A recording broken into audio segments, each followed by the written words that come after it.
All right, in today's video, we're going to look into what attributes you should be looking for in your friends and how to find good friends. So we'll do a scripture reading and then we'll hop right into it.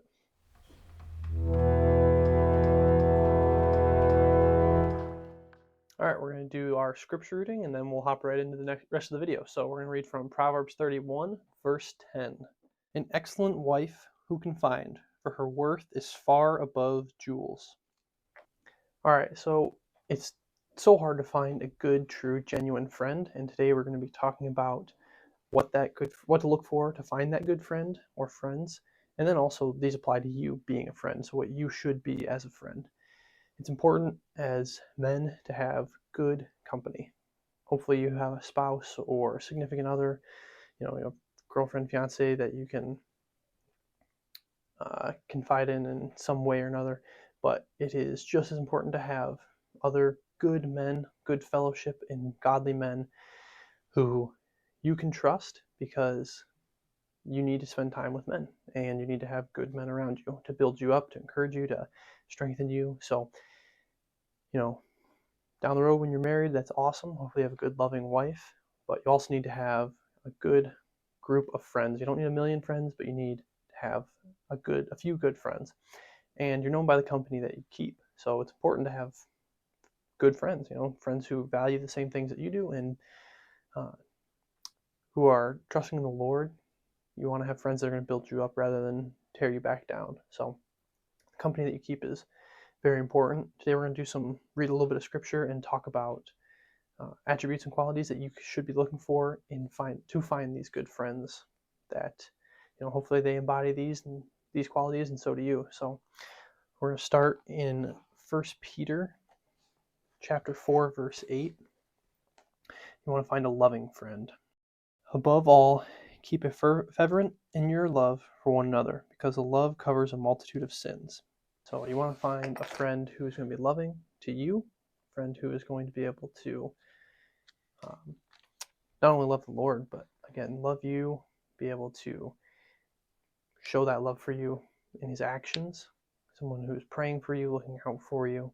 And the rest of these qualities we're going to talk about ultimately will stem from their love for you. So you want to find somebody who, maybe you can see another friendship that they have, that they love the friends that they have, or look at the relationship that they have with their wife. But you want to find someone who's loving, and that'll make the next attributes here that we're going to talk about hopefully fall in place a little more easily. So find a friend that is loving. The next thing we're going to talk about comes from 1 Thessalonians 5:11.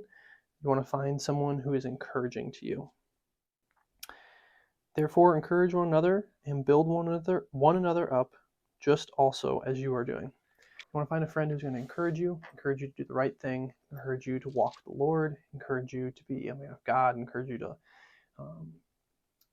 be a man who's doing the right things for his family. So finding a friend that is encouraging you and encourage you in the right ways is super important. Life is difficult, and you definitely need somebody there to push you in the right direction when you're struggling. So next we're going to read from Colossians 3:13. We're going to talk about forgiving. So Colossians 3:13, bearing with one another and forgiving each other whoever has a complaint against anyone, just as the Lord forgave you, so also should you. So forgiveness. You are going to wrong your friend at least once, probably a whole lot more than that, and you want to find somebody who's going to forgive you, someone who is willing to move on and not hold a grudge against you, someone who is willing to say, you know what, you made a mistake, that's all right, I forgive you, I love you, and move on. Somebody who will continue to have your back and not turn on you just because of a mistake that you make, because they're going to make mistakes against you, and you need to be able to forgive them, and vice versa. So looking for a friend who has a forgiving heart. Next, we're going to talk about Galatians 6:2. We're going to talk about someone who's going to be there in hard times. So Galatians 6:2, bear one another's burdens and thereby fulfill the law of Christ.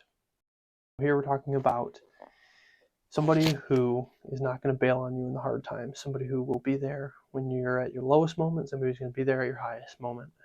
You want to find somebody who's willing to stick with you when times get tough And again, they're going to encourage you and love you, and they're going to forgive you when you're angry because you're going through a hard time, and they're going to stick by your side. Somebody who hopefully will be there, somebody you can share the good times with as well as the hard times, but having that person there, not just at the high times to encourage you when they're getting when they're benefiting from your success or whatever it might be, but somebody who's willing to stick through the low times with you, looking for that person who is willing to sacrifice to be there and to be with you. And finally, we're going to talk about Matthew 18, verses 15 and 17. Here we're going to talk about someone's willingness to correct you. I think this is super important and something that a lot of Christians don't do, and a lot of friends don't do. You're going to do things that are wrong. You're going to fall into sin, and you want a good fellowship and community and good friends who are going to be willing to say, you know what, nope, that was wrong, and you need to fix it. So Matthew 18, verses 15 through 17. If your brother sins, go and show him his fault in private. If he listens to you, you have won your brother. But if he does not listen to you, take 2 or more with you, so that by the mouth of 2 or 3 witnesses every fact may be confirmed. If he refuses to listen to them, tell it to the church, and if he refuses to even listen to the church, let him be to you as a Gentile, a tax collector. This is so important. Finding somebody who can say, you know what, man, look, messed up, you're doing the wrong thing, you need to turn your eyes back towards Christ, you need to correct what you're doing, no matter what that mistake is. And doing it, as the Bible lists here, doing it in private first.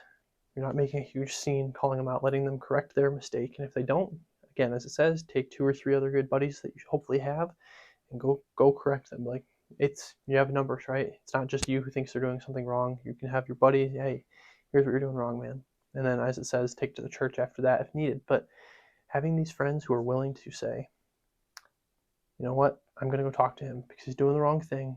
I love him, and I want to encourage him. I want to push him to be better and to pursue the right thing. Somebody who's willing to have the guts, honestly. It's hard to go correct somebody, but have the guts to say, listen, man, you're doing the wrong thing. And here's why, and here's how, I'm going to be here to help you fix it if you need anything. So somebody who's willing to look out for you in that aspect. But again, you're known by the company that you keep, so keep good company, and hopefully you all know a little bit more what to look for in a friend. You can find good friends, good, stable Christian men who are willing to, live out these things, and you should too. You need to be this friend to your friends as well. So good luck, find good company, keep it. So thanks for watching.